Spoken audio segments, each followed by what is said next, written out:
class is memory of Jared Orchen, and today we're going to learn the Haftorah of Shabbat Hagadol. What is Shabbat Hagadol? Shabbos before Passover. It's called Shabbat Hagadol, the Great Shabbos. Why it's called the Great Shabbos? It's working? Mm-hmm. Because on Shabbat before Pesach, when the Jews before they left Egypt, Shabbat Hagadol was 4 days before Pesach. That was the day that God told the Jews to take the Passover lamb to the house and to tie it to their bed. And when the Egyptian came and asked them, why are you taking the Passover? Why are you taking the lamb? What are you going to do with it? The lamb was the god of Egypt. And they said, we are going to slaughter it. They said, you slaughter it? Who gives you permission? Because God is going to kill all the firstborn sons, and He's going to take the Jews out from Egypt. The firstborn heard the news. After 9 plagues, Moses built up a credibility. If he says something, they can believe him. That they went to the government, to Pharaoh, and they asked him, let the people go. We don't want them here. Pharaoh said no. They started riots. The riot police showed up. Basically, it was a war between the Egyptian army and the firstborn sons. It was a civil war in Egypt on behalf of the Jewish people. That's a miracle. That's a great miracle. That the enemy fights on your behalf. You couldn't get any better than that. That's why the Shabbat before Pesach is called the Great Shabbos, because of the great miracle. That's a tradition. Then whenever Shabbat Hagadol is the day before Pesach, literally, we read a special Haftorah. The Haftorah is from the last books of the prophets, from the last chapter of the last book of the prophets. This Haftorah closes prophecy. The name of the prophet is Malachi. Malachi means my messenger. My messenger, my angel. Malach means an angel or a messenger. I was just reading the Megillah commentary. One of the rabbis thought it was Mordecai. That Malachi is Mordecai, yes. The Haftorah could be found. One second. On page 1505. It's from chapter 3 of Malachi, almost from the beginning of chapter 3 until the end of chapter 3. Interesting enough, where we see the word Malachi in the Bible. Malachi is my messenger, my angel, right? Mm-hmm. Where we see it? Jacob. Angel in the desert? Yeah. Which angel in the desert, yeah? I will send my messenger ahead of you, right? Very nice, yes. In the story of the golden calf, God was kind of a little disappointed with the Jews. He said, if I'm among you and you disobey, that's a bigger problem. Instead, I will not go with you. I will send my messenger with you. Malachi lefanecha. It's on page, where is it?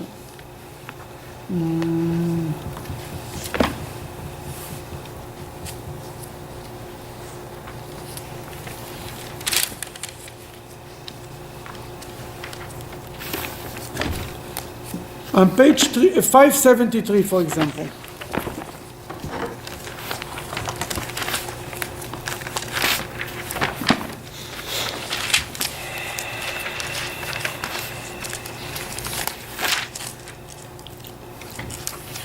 Chapter 33, in top of the page, Hashem says to Moses, read it.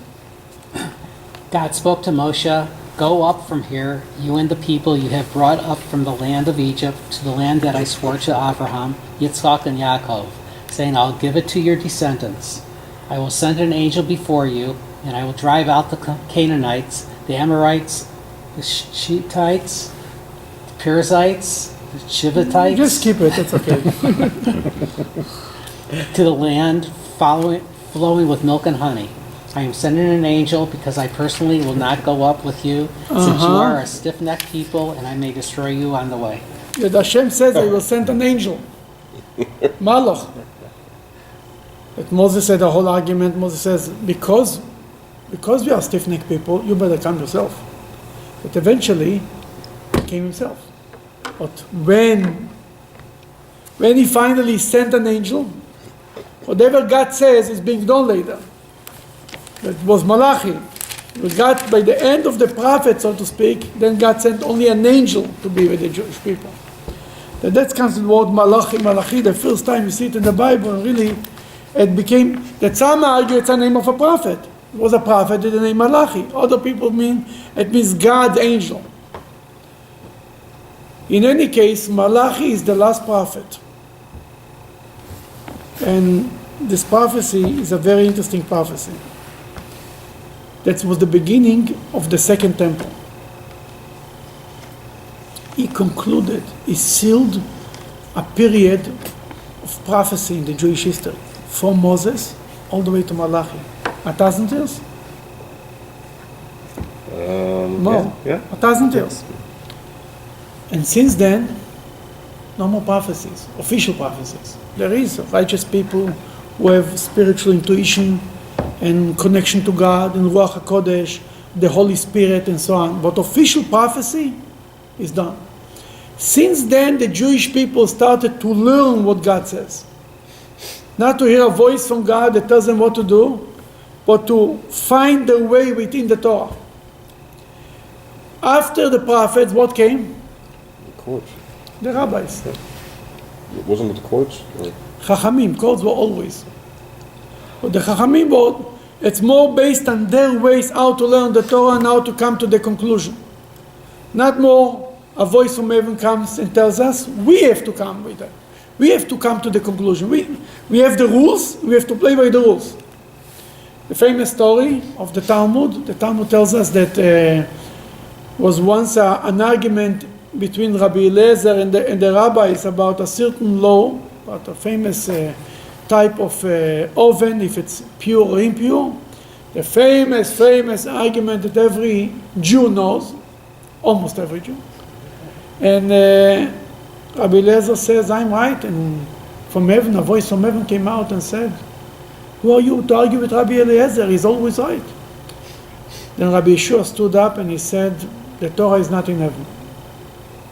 He took a verse from the Bible, twisted it upside down, and said the Torah is not in heaven. Whatever the rabbis decide, you have a majority, you have a deal. You don't have a majority, goodbye. Then since then it changed. But this is the end of it. Let's read a little bit from inside. Wait, and that stuck? That argument stuck? Forever. Although there's an example, I was reading Megillah where I'm sure there are multiple examples, but they went with a minority opinion as the halacha. So what about? I can find it for you, but I'll That's do it okay. afterwards. They went to the minority. Why? One of the rabbis said he liked to go with the minority, and he won out that time. Obviously, the minority became the majority. I mean, it must be something was there. I don't know. Could be. Yeah, was there a rule that you had to go with the majority? Yeah, there was a system. Yeah, you There go was with the majority. Less is too evil. God forbid. Okay. The offerings of Yehuda and Yerushalayim will be sweet to God in time of the future redemption, as in the early days of Moshe and the former years of Shlomo, and fire will once again descend on the altar. Right, when Moses inaugurated the first temple, the temple in the desert, the portable sanctuary. What was the sign of the inauguration? Aaron came in and a fire came down from heaven and burned the offering. Moses came in for 7 days, fire didn't come down from heaven. Aaron brought down the fire from heaven. The first temple, that was the sign that God is here. The first temple, when Solomon inaugurated the temple, a fire came down from heaven and consumed the sacrifice. Then Malachi says, when Moshiach will come, when we build the temple, the offering will be so sweet to God that will be like the time, like it was before. God will consume, God will bring down a fire, will be so clear that God is pleased with it, that will be a open miracle that the fire from heaven will come down and consume the sacrifice. So the beginning is pretty positive. Are you talking about it in the third temple? It will be in the third temple. That was already, the second temple was already there. Yeah, well, it makes sense. Continue. Then I will approach you in judgment. I will not delay judgment in order to examine witnesses, for I will act as the sole witness, and enact judgment quickly upon the sorcerers, adulterers, and those who swear falsely, those who cheat their salaried workers, those who cheat a widow and an orphan, or pervert the justice of a proselyte, says the God of hosts. That God is going to demand justice. He will do justice first. And who is he talking about? People who are stealing from other people, from the weaker, from the less than the one who nobody is there to defend them, nobody is there to care for them. When is this judgment coming? When the second temple? By the end of the days. Or this is third temple? This will be when Moshiach will come. That's the judgment he's talking about. This is the third temple. Judgment Day. But in the judgment day. But what he really wants to say, and he will say it later in the Haftorah, that God doesn't wait with the judgment by the Jewish people. He judges them right away because it makes it easier to judge on one thing than to judge on 50 things. Because when you judge on all the bad things, God has to eliminate the person or the people. By the Jewish people, he right away judges them every step in time that we don't lose them, so to speak. That's why we go through a bunch of exiles and things Exactly. Now he comes and says something very powerful. For I, God, have not changed my mind. I still hate evil. And you, the children of Yaakov, have not reached the end of your judgment, for many wicked people have died without retribution, and I will only punish them when they are resurrected. Let's stop right here. כי אני השם לא שניתי. Don't worry about the translation with the commentaries with the parentheses. I, God, did not change. It's God before the world is created. It's the same God after the world is created. It's the same God will be when the world will disappear. I mean, it's all God did not change. And more than that, there is a level of God, the higher level of God, that's not being affected by humans' behavior. There is a level of God that's affected, and there is a higher level that's not affected. Well, then he says, the better thing is, says, I did not change. It means to say, I made a covenant with the Jewish people that they are my people. I am not going to change it.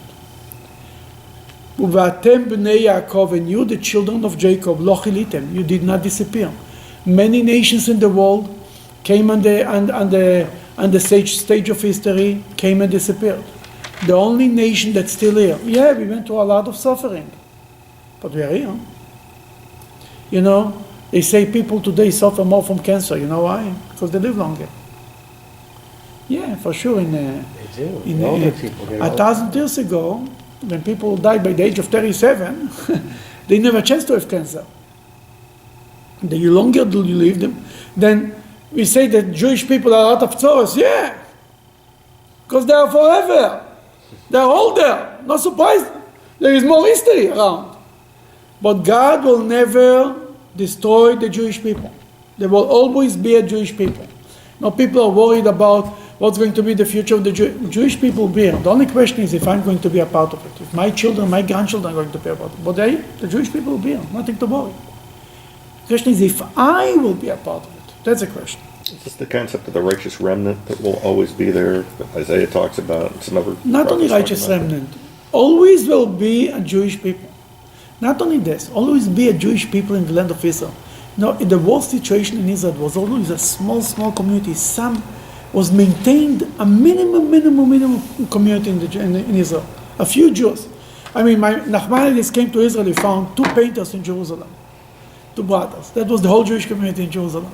But it was, maybe not in Jerusalem, other places. It was Jews always. So when the Jews were exiled to Babylon, They were left Jews in Did they Israel. leave some Absolutely. Jews there? Sure.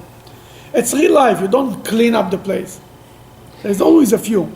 I don't know, you confused me because we talked about this in Pirkei Avot where it talks about your like a plant of by branch of my plantings. No. All of you will be share in the world to come. That's not a contradiction. We're talking Here's- about the nation You're As- saying you might, you said you know, or me, might not have a, If your part if of somebody's everything. children or grandchildren will be a part of the Jewish people, is up to them.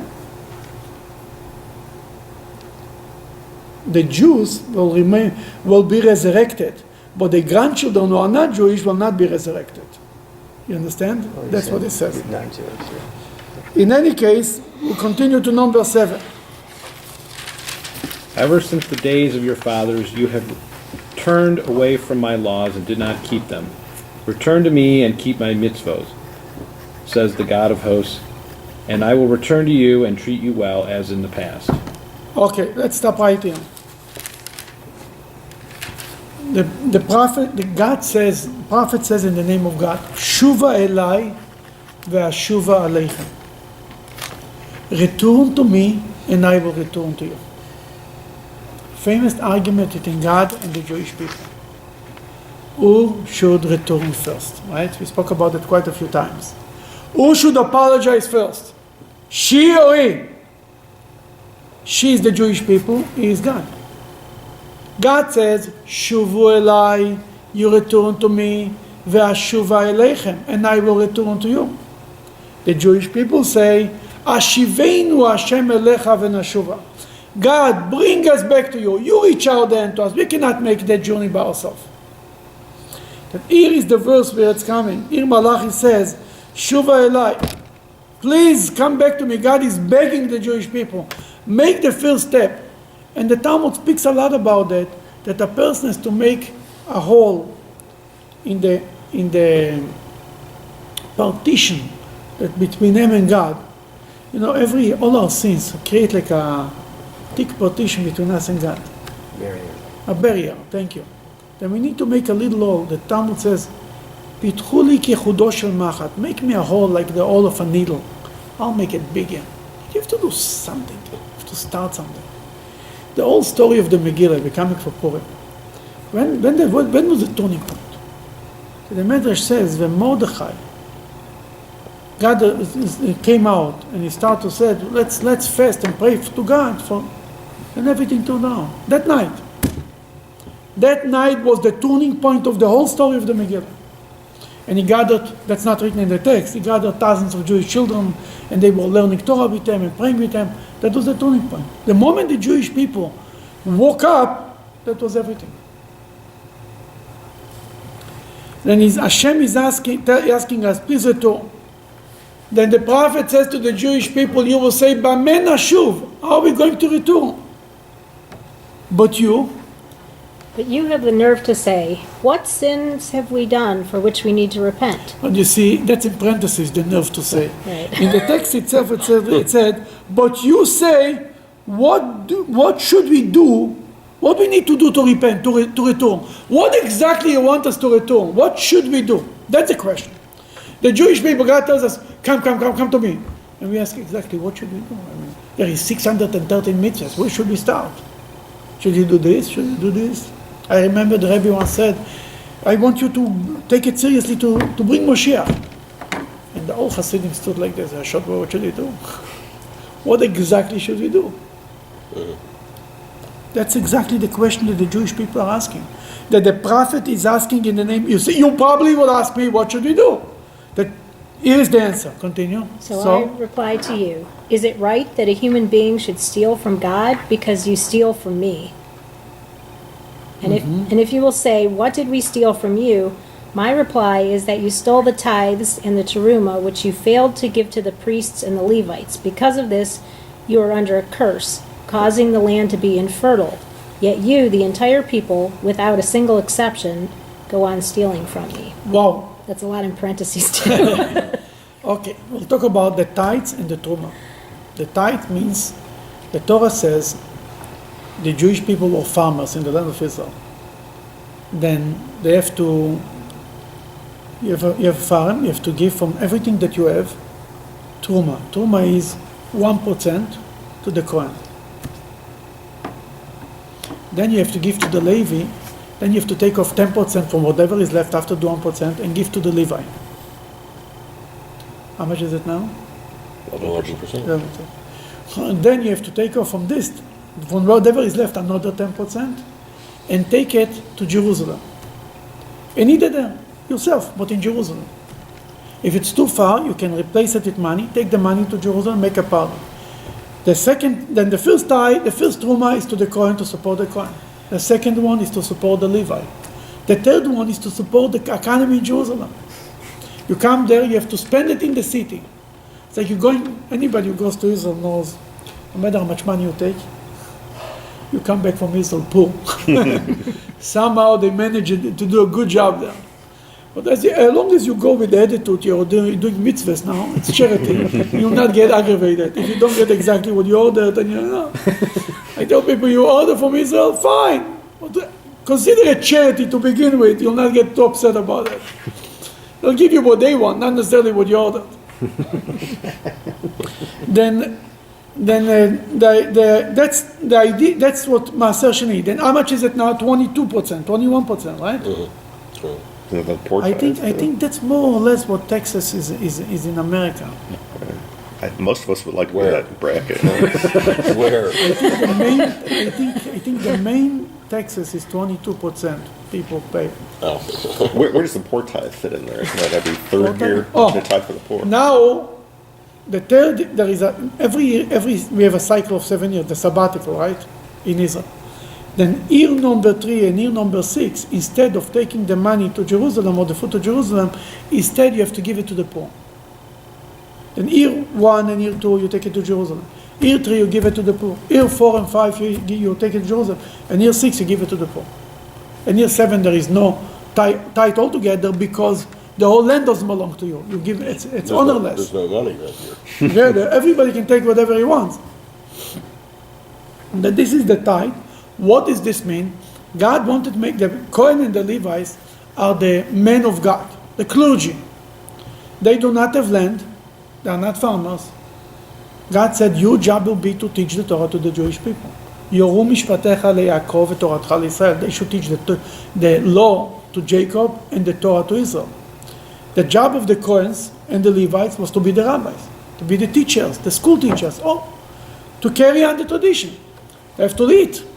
Then the whole Jewish nation has a text to give them. What's the difference with the tax system today and the Jewish tax system? That was voluntary. It's not voluntary. You have to give it. You must give it. But Loopholes. you can choose the Kohen you want to give. The government will not decide for me what type of institution to support. I will decide which Kohen I like, and he will get it. Then what it created? It created a situation that Kohens used to go to help in the farms, in the fields, to get the fruit. And the Talmud says a Kohen should not do it. You should give it them with dignity. I learned today in my Maimonides, it's not allowed. But that's what happens. But when in the same thing now, that's tied from food. Same thing is with money. You have to give 10% of your money to charity. Then to which charity you want to give, it's up to you. Taxes, the government takes the money and they decide what to give it. Here, charity, it's up to you. You have to give it. But to whom? To which institution? Whatever you want. It's much more, then there is a better chance a person should want to give it because he gives it to the institution of his favor, his favorite institution. So I assume that with that 1% for the Kohanes and the 10% for the Levites, there were just a lot more Levites to spread the money out. No, because the Kohens have more. No, they only get 1%. and You're the right, Levites you're get right, 10. you're right, you're right. It's a good point. The Kohens have many other type of gifts that they get from the people that they don't survive only on the tithe from the food. Understand? They get when you bring a sacrifice to the temple, the Kohen gets a Oh, the piece. food, yeah. You get a piece from the challah, you get a piece of the many. There is 24 types of gift that the Kohen gets. Then the Kohen actually gets more from the food, from the field he gets less. This is true, but it's a good thinking. But yeah. there would be a lot more Levites too, right? There is more Levites than A Kohen, lot no more. question about it. So that money It has to be more Kohen, money more has to be Levites. spread out. That's true too. The Levites was a whole tribe. The Kohen was only one family from the Levites. Only Aaron and his children from the whole tribe of the Levites became Kohanim. Absolutely, you're right. Then God looks at it. When I don't give the money to the Kohen, the tithe to the Kohen of the Levite, God says, you're stealing from me. God doesn't need food, but God needs to support his people. Then when I give charity, I don't give the poor man. If I don't give charity, I don't steal from the poor man or from the institution. I'm stealing from God. God entrusted me with $1,000 that I should give from this $100 to charity. That if I don't give the $100 to charity, that's it. You made the deal, right? Didn't live up to your part of the deal, your side of the deal. That's what it is. Was the poor tithe still in effect today? The tithe in Israel, the poor it's a complicated thing, but in general, tithes are practiced in Israel today. Sure, tithes is practiced. Well, when you do the challah, you take that piece off. Yeah. Even in the diaspora, yeah. But Yeah, it's a the rabbinic challah law they today. burn today, they don't. They burn They because burn, yeah. because there is no coin who can eat it. Exactly. You have to be a pure coin in the whole thing. Then that's why you take also today the tithe that you take a little bit. You don't take a lot because you cannot give it to the coin. If you're asking if it's practice to give it to the coin to the Levite, no. The coin and the Levites don't get it. No. Because they don't So, know. Rabbi, so if like the big bakeries, for instance, so they make lots of bread and their bread is kosher. So rather than burning it, couldn't they donate it to? They take one piece from everything. They don't have to take. They don't take from every challah one Piece piece. of like the olive. No. They take one piece from the whole batch of the day. Oh, no, that I Purely understand. symbolic then. Yeah. Yes. I yes. figured if you made Big 100 pounds of challah, No, you no, would no, give. no. Machine is- Okay. Then what is God saying? Okay. And if you will say, what did we steal from you? My reply is that you stole the tithes and the truma. I think we read it. I think number where are we? Because Ten. it's 10, number 10. No. Number yeah, 10. Yeah, number 10. Yes. Okay. So now, So now bring all the tithes to the storehouse in the holy temple, so that there should be food for the priests and the Levites in my house. Please test me with the observance. here comes the biggest this line. mitzvah. Please test me. Go ahead. I'm sorry to interrupt Okay. you. It says the God of hosts, and see if I do not open up to the apertures of the skies and pour down such blessings upon you that your crops cannot be contained in your storehouses. See, here is a huge achievement here. It's written, the prophet says, please test me. Chonuni no bozois. If you test me, if you will not give tithe, if I will not pay you back, I'll open how he says a nice word. He says, I will open the apertures of the skies. apertures of the skies, and I will pour upon you good. Now, why it's such a big achievement? What it's written here? Because it's written, you're not allowed to test God. Where is this written? Deuteronomy Yeah, chapter Yeah. 6 or 8. yeah, very good. Good that you're here. 6 or 8. Let's see.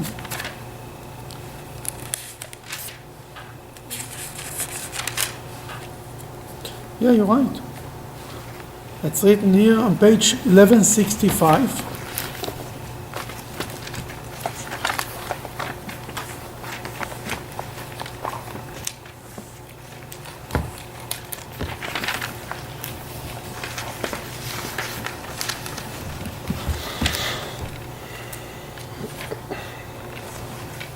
No, number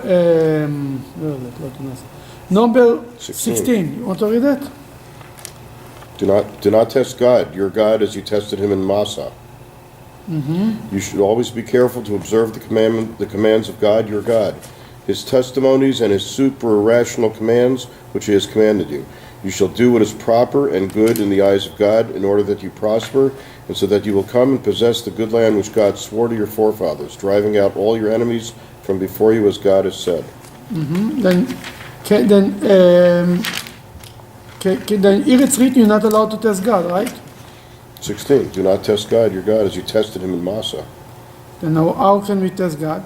How is it? Here we say we should test God. Well, God is saying that. He says, Yeah, you're please right. test me Please test me. with the Exactly. observance of this mitzvah.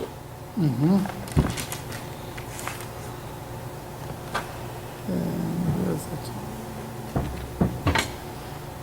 One of the Psalms also where David tested God didn't say, "Don't test me" either. Yeah, you're right. That's what I'm saying. There is a story of Rabbi Yochanan. He met Yesh Lakish's son, young son. I saw it today and I cannot find it. I wanted to print it out and then I was running to the city. The story is, he asked him, "Can you tell what you learned in Cheder?" He said, "I learned Aser." It's written Aser Te'aser. Where is this written? I wouldn't know. You know what Aser Te'aser means? No. You should tie it. Where it is written in the Torah to tie?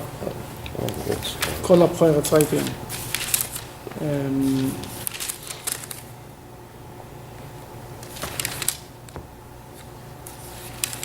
Here it is. Page 1219.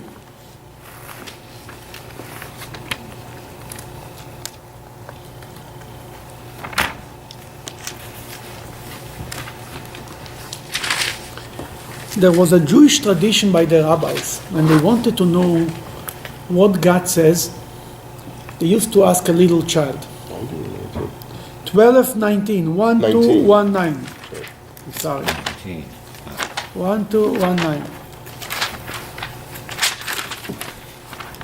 Was a tradition to ask a child. Psok li psukcha. Tell me your pasuk. Tell me your verse you learned in Cheder. What do you learn in Cheder today? Whatever came out from the mouth of the child was like a prophecy. Where we see it, famous story about Mordechai. Mordechai, when the decree of Haman came out, he didn't know what to do. He went on the street and he asked the child, "What do you learn in Cheder today?" But he told them, "Al tira mipachat pitom." He said, we sing it after the Oleinu, the last paragraph that we sing in Shur. Al tira mipachat pitom. Do not be afraid of a sudden terror. That was one guy, one child told him. He asked the second child, "What do you learn?" If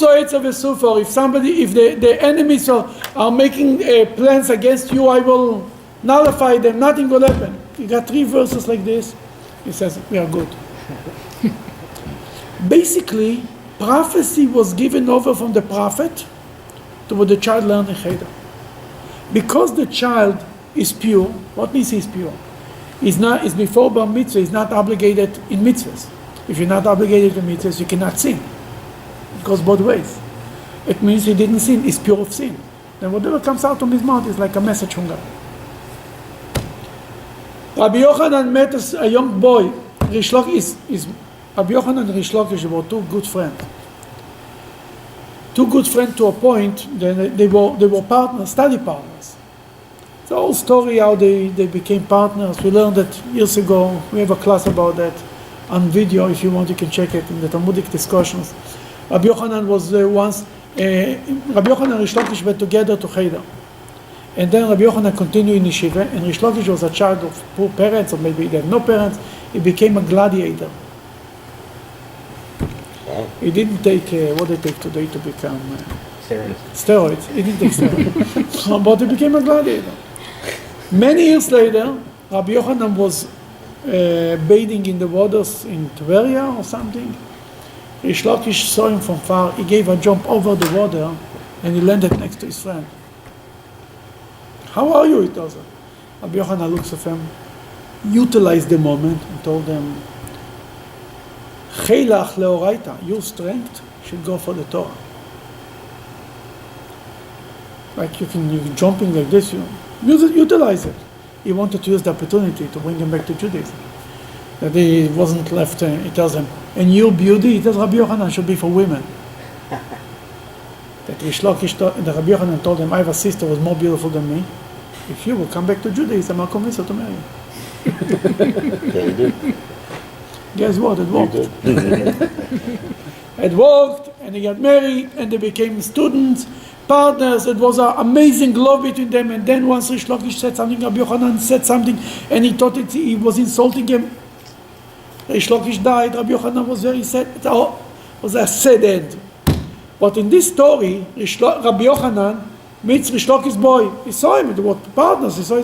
He tells him what he learned in Cheder. That he said, Aser te'aser. It's written in number 22. You should always take the tithe. You see it in English? Mm-hmm. Now, if you look in the Hebrew side, always, the word that's written, Aser te'aser, you should, when it's written, you should always take the tithe. It's like saying always, you should, that he said, I learned in Cheder, Aser te'aser. The Hebrew is Aser. Now the word, it's a play of word. How you say rich in Hebrew? What'd you say? How you say the word rich? A rich man in Hebrew. Asher? Ashir, very good. Aser is tight. Ashir is rich. Titasher, litasher is like the same. It's the same word. It's the same root, the same word.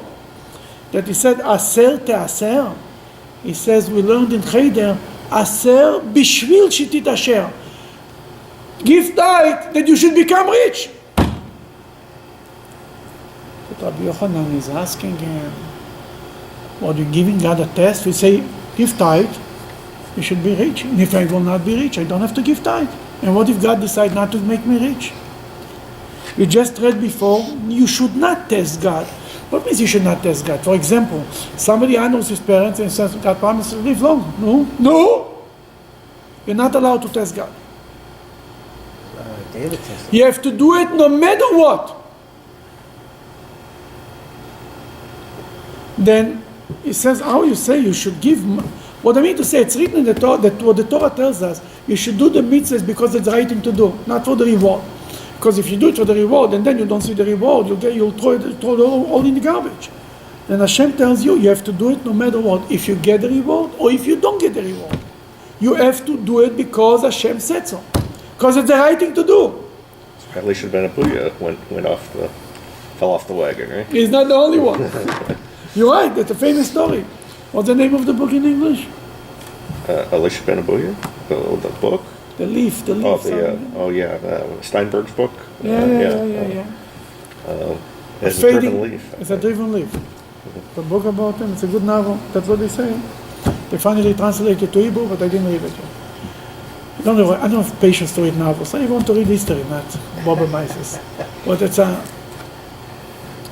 Then Rabbi Yochanan tells them how you say that the Torah says here, give tithe in return. In turn, God will make you rich. You're not allowed to test God. So he tells them, this is true about everything else. But about tithe, you're allowed to do it. What's the proof? The proof is from this Haftorah. God says, give tithe and test me on it, that I will make you rich. Verstehst? I have a question on this. Since you went back to this page 1219, the second, it says you should eat the second tithes of your grain, your wine and your oil. Yes. Well, what do they mean by the second tithe? Second tithe is the second. The second I told you crop? there is. No. There is. Oh, the 10% for the Levites. Exactly. There is the Levites, and then the 10% to take to Jerusalem. That's the second tithe. So There is Truma. why should you eat them? Oh, so you eat them in Jerusalem before God, your God in Jerusalem. Yes. So you're not giving them away then? No, you're eating them. The second tithe you're eating. That's what they said. There is, you give to the Kohen, then to the Levite, then you take to Jerusalem. In your mind, the third tithe. The first one is called Truma. It's not called tithe. Okay. But the idea is, go ahead. And when it says in here, do this in order that you will learn to fear God, your God, for all time. What do you? They don't mean fear, do they? Do they mean respect? I mean, is that what they're saying? All of the above. Fear or respect depends how much brains a person has. If he has no brains, he should fear God. If he has a little more brains, he has to understand to respect God, to ever know God. Interesting. It's up to us what we're going to have in our minds. But the big news in this Haftorah is that about tithe, God says you can test me. Give charity and I will give you back. We had a famous rich man in Cleveland. His name was Irving Stone. And he said every time the more he gave, the more he made. That's what he said. I talked to him a few times, and it's unbelievable. I once met him on a plane sitting next to me. Obviously, I was not flying in first class. You can just imagine. And he was flying to be honored at a dinner in Yeshiva University. He was the honoree. He was already with a cane. He was old and sick. And he went with his grandson. He didn't even dream to spend the money on first class. He was sitting next to me. But he gave millions to charity. There is so many things on his name, and also I heard stories. There's once a story, the guy told me it was a story with bossing to the Hebrew Academy School. It was in the 50s, late 50s, early 60s. He took out a check of $50,000, says, don't bother me anymore about it. Well, On the spot. It was unbelievable kind of money he took. The stone Chumash and the Stone stone Chumash. Tanakh. Yeah. And there is a place in Jerusalem called Telstone, a whole city, like a little community. And then when the 6-Day War, somebody came here and somebody got in the car here, and they went to Stone, they went to several other people, and in one day they had like $12 million one evening. Really? I didn't know that. Yeah. There is a picture of the whole community coming together in Cleveland. Like 5,000 people are coming to the event of the 6-Day War. It was a big awakening. No, this was a small meeting. This was a meeting like this. They went from one house to another house to another house. It was $2 million, $3 million, $1 million. Right, $12 million, not bad. In 50 years ago. Sure they need it. No But what I mean to say is that's what he says. He said he tested God and it worked. He gave and Hashem gave him much more. In any case, it's coming from this Haftorah. That's the only thing we are allowed to stand with God with a clock, say God, no. You promised. Other things you're not allowed to say it. You have to do it no matter what. Here we have to do it no matter what too, but you're allowed to expect it. It's not any type of charity, it's only tithing though, right? Oh, if every type of charity no. That's a very good question. Every type of charity. Oh, so this is every type of This charity. is extended to every type of charity. You can test God on charity, that God will give you much more. He will pour on you so much that your mouth will not be able to say, it's enough, I cannot even take so much. That's how much God is going to give you. So I can't take it, it's too much, I'm too busy. Yeah, there's an expression that I think that one of the other religions adopted, it's give and you shall receive. No. What's that? Give and you shall receive. Better to give. No, it's give and you'll receive. Oh, absolutely, it's coming from here. Yeah, absolutely. of course. Yeah. Okay, I think we are number what? 11, I think, no? It's where I destroy, 11, destroy the locusts. I will also destroy all the locusts for you, so that they do not destroy the land's produce or make the vines of the field lose their fruits, says the God of hosts. Then all the nations will praise you, for you will be in a land which satisfies its inhabitants, says the God of hosts. You will be in a land that satisfies your inhabitants. The Hebrew sounds much better. You will be a land, a desired land. Atem, you will be Eretz Chayfetz, a desired land, says God, God host. If you look at number 12 in the bottom, the note, for you will be a land. Go ahead, read it. For you will be in a land which satisfies its inhabitants. On this verse, the Baal Shem Tov taught, just as the greatest geniuses will never discover the limits of the enormous natural resources which God has implanted in the land, everything comes from the earth.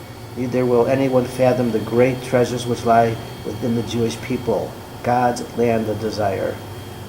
The Baal Shem Tov concluded, I want to make the Jewish people yield the kind of produce which God's land of desire is capable of Atem yielding. tiu li eretz chayfetz means God sees in the Jewish people a desired land. That the Baal Shem Tov said, just like in a desired land, there is gold and silver and material, and no matter how much they dig and oil, they find and find more and more. So too, a Jewish soul is a desired land. You just have to dig. From outside it looks a little hard, a little mud, the clay. Break the hard, and you'll discover water, oil, gold, silver, everything. Every Jew deep down wants to have a connection to God, to Judaism. In top you see a little dust. Clean up the dust. Dig deeper. You'll find it. And the potential that's within the Jewish people, no matter how much potential, as much as there is in the land, you can never even expect what you can find. That's how much potential. And Jews can do such unbelievable, amazing thing. It's a matter of cultivating it. You have to cultivate the land. It doesn't go by itself. You have to cultivate the Jewish people. And you can get $12 million in 1 hour. Really, if you think about it, it's really unbelievable. 6-day war turned the face of the history of the Jewish people. It was a turning point in Jewish history, no question about it. In Russia, in America, everywhere. In Israel. That's what Hashem is saying. You will be for me a desired land. Number 13. Your words distress me, says God. If you say, what did we say against you? The answer is that. You said it's worthless to serve God. What have we gained by keeping the laws which he told us to keep, and by walking humbly before God of hosts? Now we see there's no value to the mitzvos. Let us praise the international transgressors who were not so foolish as to observe the Torah. There is always the people who run around and say, hey, what's the point? Well, we never got anything. Look, the righteous people are suffering, the wicked people having a good time. What's the point to do mitzvahs? What's the point to be a good person? That this word distress God. Continue. The wicked have established themselves. They have tested God to see if he enacts punishment and have survived. Continue. The response to these people is, then while the wicked were sinning, the God-fearing people discussed among themselves that God is indeed just. God listened and heard their words. A scroll of remembrance was then written at his command, mentioning those who fear God and contemplate the greatness of his name. You know the book of remembrance? That's where it's written. The book of remembrance is the book of God. God remembers the righteous one. You might not get the reward now, but you will get the reward. This is the book of life. Exactly. Continue. The greatness of his name, so that they may not be rewarded in the future. So that They may be rewarded in the future.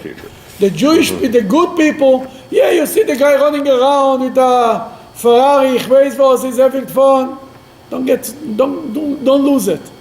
The real reward will come to the righteous ones. Will that be in the afterlife or here? Will be here, but when Mashiach comes. Okay. Because it's not fair to give only reward in afterlife. I served God in a physical body. My reward in afterlife, it's not. You have to give. It's like, I'm working in America, you're paying me with shekels? Pay me with dollars. And I work in Israel, you pay me with shekels. You understand what I'm saying? Suffering, I'm suffering with my body. The reward you give me my soul. That God has to bring the body and the soul together and reward it the same way that they walked. With the same coin that they walked, with the same coin they have to get a reward. If not, that's not fair. That's why Judaism believes, and Chassidus speaks a lot about that the true reward will be the resurrection of the dead, bodies and soul together. Physical people will get physical reward. Will get a spiritual reward while you're in a physical body. You will enjoy godliness while you are physically. Your soul enjoy godliness. Thank you very much. Where were you when I had to control myself not to eat the milky ice cream after I just ate meat? You're telling me you're getting me spiritual reward. Thank you very much. I want the reward the same way I suffered. God said, I'll give you the body and the soul, and you will enjoy godliness more than you enjoy ice cream. Your body will enjoy godliness, not just the soul. You're going to go out of business. Don't worry. Don't worry. You'll be business for you too. Plenty of We business. have plenty of Gentiles that Plenty to go around. Continue. It's a very interesting concept. you know, this thing with Santa Claus, it's Christmas time. They believe in a book of the naughty and nice. Sure. You know, that Yeah. it's kept. Who's the naughty and who's nice. It's all taken from this again. Absolutely, absolutely. There's like no originality. It's all this. Everything is taken From from the Bible. the yeah. Jewish Bible. It's so amazing. Everything. They don't even deny it. They say No. they're taking it from the Bible. We are on number 12, 18, 17. Yeah. Their names will be kept with me, says the God of hosts, until the day when I will take stock and pay reward. I will have compassion on them as a man has compassion on his son who serves him carefully. You see, a man who serves the son, what's the difference between an employee and a child? The employee you pay right away. The child you not necessarily pay right away. But eventually he gets the business. The employee gets his money, goodbye. The child gets the business. That's what Hashem says here. Yeah, the good guys might not get the money right away.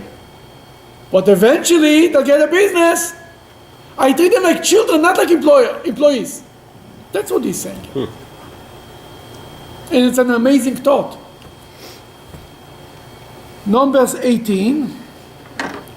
Even before the wicked are punished, and while the righteous still suffer, you will return and see the difference between the righteous and the wicked, between the one that serves God and the one that does not serve him. Oh, you will see the difference. It's a little strange. It's almost repeating itself. Between righteous and the wicked, between somebody who serves God and somebody who doesn't serve God. Isn't this the same thing? What is the repetition twice? Like, the Gemara is asking this. Righteous and wicked, somebody who serves God, somebody who doesn't serve God. The same thing. The Talmud is answering like this, something very interesting. Righteous and wicked. Within the righteous, there is the guy who serves God and the guy who doesn't serve God. What does this mean? A guy who doesn't serve God is righteous. What does this mean? And the Talmud is answering something very interesting. What's the difference in serving God and not serving God? He says both of them are righteous. But the one who serves God, goes the extra mile. He's pushing himself a little more. There's the guy who's doing everything that's expected from him, then the guy who goes the extra mile. And the Talmud brings an example. Two wagon drivers. One takes you from Clay takes you to the airport. $10, $100. The other one, then you want to come and you want to go, you want the same driver, you want to take him to the west side. So the west side is $200. It's only 2 miles more. I said, but it's the extra mile. For the extra mile you pay much more. The difference between the guy who is doing what is the mandate and the guy who is going the extra mile. That's what he says. He's not talking about the difference between a righteous and a wicked. That's one level. Within the righteous, Isn't that like the God-serving man and the guy who's just taking it easy. Isn't that like the studying 100 times? And Yeah. then And the Talmud says, 101? used to be in the time of the Talmud, used to repeat every learning 100 times. That was normal. That they called this guy who doesn't serve God. The guy who repeated 101, he's the God-serving man. Why? It's only one more. He thinks there's something that he's not used to it. He goes the extra mile. From there comes this expression, the extra mile. And that's what a God-serving man is. The guy is going a little more. Because why is this considered a man who serves God? He's not just there to come from 9 to 4, from 8 to 4, you understand? The extra mile shows that you do it with love. That's what the extra mile shows. That's why it's so important. I want to see the people who are really mean it, who are doing the extra mile, not what everybody's doing it, everybody do the minimum, yeah, hi.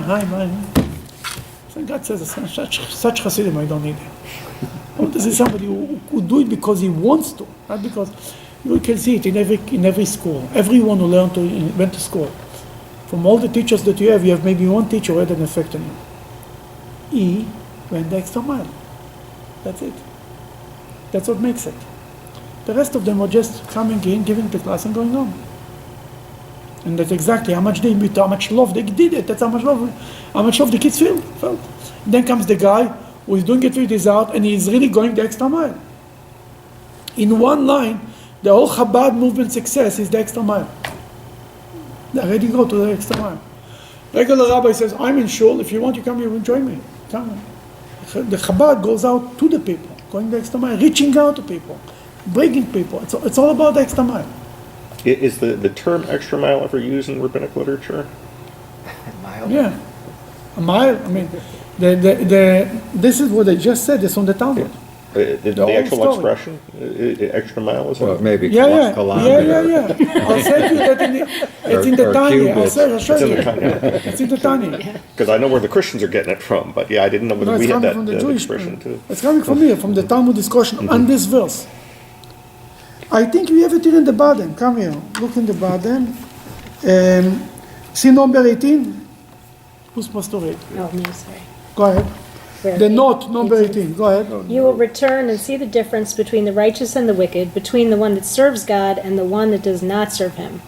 On this verse, the Talmud asks, surely the righteous is synonymous with the one that serves God, and the wicked is the same as the one that does not serve him. The Talmud answers, the one that serves him and the one that does not serve him both refer to perfectly righteous people, but you cannot compare a person who reviews his studies 100 times to a person who reviews it 101 times. The Talmud asks, could this person possibly be called one that does not serve God because of a single review less? The Talmud replies, yes. Go and learn from the mule rental market. It costs 1 zuz to drive the mule a distance of 10 Persian miles and 2 zuz for 11 Persian miles. Extra mile. The extra mile.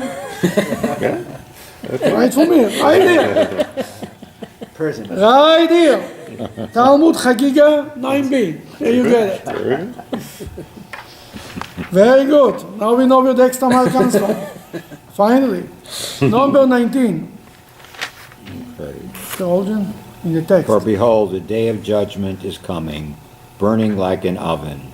The evildoers and all the wicked will be like straw, and the judgment day will come and set them alight, says the God of hosts. It will leave them totally obliterated, without root or branch. That's to the wicked. Continue. Number 20. But for those of you who fear my name, your observance of the mitzvah of charity will shine for you like the sun. Its rays will spread like wings over the earth and will heal. Wherever you go, you will be abundantly satisfied, because fat like calves that are fed in their stalls, you will crush the wicked, for they will be like dust under the soles of your feet on judgment day, that I am promising to bring, says God of hosts. Then everything will be good, and for people who give charity, they will be rewarded, and they will have they will be like the sun will cure all the problems. Continue. You'll be well rewarded if you remember the Torah of my servant Moses, Zichru Toras Moshe Avdi. Remember the Torah of Moses. whom I commanded. Why it's called the Torah of Moses? Is this the Torah of God or Torah of Moses? What's going on here? He wrote it down. It's 5 books. He's a delivery man. It's synonymous. I have many people working in the FedEx, exactly. It's almost the same. Why is the Torah named after Moses? In the Haggadah, we don't even mention Moses. God forbid, people think Moses is God. Comes to the Torah. Malachi says here, remember the Torah of Moses. Torah Moshe, it's called all over the Torah of Moses. Isn't it the Torah of God? Moses brought the Torah to all the people of Israel. I understand. We'll pay him for it. Well, this is because Moshe is a human being. The Torah, don't we say the Torah of God? We say the blessing. We go up to the for an aliyah. We called up to the Torah. Baruch atah Hashem Elokeinu asher bachar banu v'natan lanu et Torato. He gave us His Torah. Baruch atah Hashem, blessed are you God, the one who gives the Torah, noten the Torah, right? The Torah of God. Comes Malachi. Remember the Torah of Moses, my servant. Why is the Torah named after Moses? Torah Moshe. It's named all over the Moses Torah. The 5 books of Moses, right? He went the extra. Not the 5 books of God. The Talmud answers, that's not my question, and it's not my answer, my friend. And I'm not the first one to ask. Malachi was a few years ago. People already asked the question.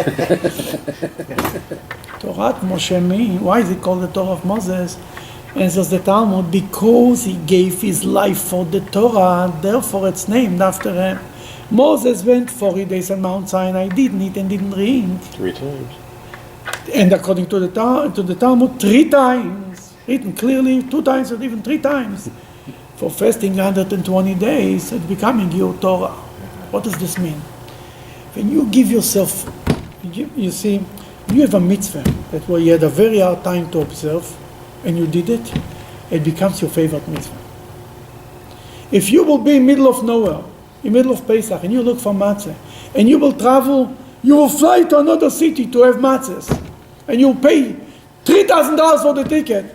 Believe me, every year when you eat the matzah, you'll remember that there's a special taste, this matzah, because you sacrifice for the matzah. Because Moses sacrificed for the Torah, it became his Torah, not God's Torah anymore. Whenever how you buy a mitzvah, how you acquire a mitzvah, when you sacrifice for it. As long as it's a piece of cake, it's not your mitzvah. You go. When you sacrifice, it becomes your mitzvah. When my father was sitting in solitary confinement for keeping Shabbat, Shabbos was very dear to him. He didn't eat anything for not kosher in jail. Every mitzvah was precious to him. I mean, everybody around him did the same mitzvah, but you cannot compare. That was his mitzvah. By them it was. Everybody's doing it, I'm doing it too. That's why the Torah of Moses. That I said that in Chorev. Why Chorev? What's Chorev? Continue to read. Why it's called Chorev? I'm sorry, read it again, number 22. You will be well rewarded if you remember the Torah of my servant Moshe, whom I commanded directly at Chorev with rules and laws for all Israel. Chorev is Mount Sinai. What's called Chorev? Why that word? Why Chorev? Yeah. Chorev means to destroy. To destroy the materialism of the world. The Torah made a hole in the world. That's one of the explanations. All right. Continue. Behold, in the merit of observing the Torah, I will send you the prophet Eliyahu before the arrival of God's great and awesome judgment day. He will bring back the hearts of parents with their children and the hearts of children with their parents. For without this, I would appear on the judgment day and strike all the inhabitants of the land. That first of all, here is where Elijah is coming. Here is the prophet Malachi. Takes a prophet from 500 years before him and says that he will come back. Why Elijah will come back? Why not anybody else? Because Elijah went up to heaven with a body. That he can come back. He can show up. Just show up. It doesn't take much. He has to show up. And it's a whole thing. That's how Elijah became the prophet of redemption. That's why we sing Eliyahu Hanavi. That's why Elijah is on the cup of the Seder and by the breeze. The whole Elijah business is coming from this line. That he will come before the day of judgment. We have a whole class about Elijah. You can also watch it online when you want. But what they will do here, he says something very interesting. He will bring the parents to the children. Will not be a generational gap. What happened in the 60s with the hippies, a generational gap. We cannot we don't have the same conversation with the parents. There is no generational gap in Judaism. It says he will bring the parents and the children together. And now we repeat the same verse again of the one before. Behold, in the merit of observing the Torah, I will send you the prophet Eliyahu before the arrival of God's great, awesome judgment day. You know why we repeat the same verse again? This is the end of the book of Malachi. This is the end of prophecy. And because the verse before is not finishing on a good note, we had a class about that, then to finish on a good note, we repeat the verse from before. There is 4 books in the Bible that when we read it in the synagogue, in public, we repeat the verse one before just to finish on a good note, because in Judaism it's a very big thing to finish on a good note. That even if you scream at somebody, you say, let's finish on a good note.